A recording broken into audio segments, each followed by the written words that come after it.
what are some of the lessons learned? First of all, purchasing extremely important as foundation of the halal assurance system. Purchasing also needs to be present in the internal halal committee and halal management team for most halal certification bodies, including Malaysia, Indonesia, and also in the Middle East. So purchasing is important. When companies go for halal certification, the biggest implication are not on the manufacturing, are not on logistics, not on sales, but most of it, all those problems go back to the purchasing department. In particular, the raw materials, in particular suppliers that are not halal certified. I worked for multinational cosmetics companies to get them halal certified. We had to do parallel certification of both the manufacturing of the cosmetics products as well.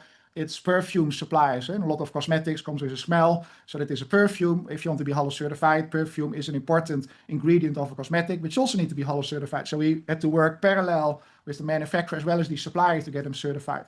Only where both were compliant, then the brand owner could put its product as halal certified.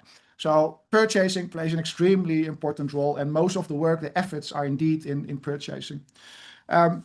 I've been working with a very big multinational cosmetics company, and I can tell you here from experience, the most impact, the critical path on the halal certification timeline is fully determined by if the supplier is able to provide all supporting documents.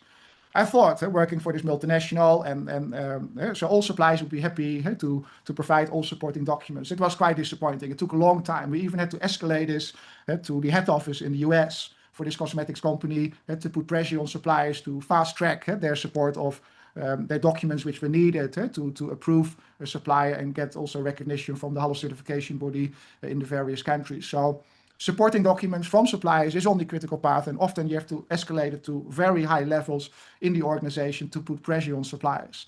They are not always very keen to share documents, and if you want your supplier to be approved, a lot of documents are needed.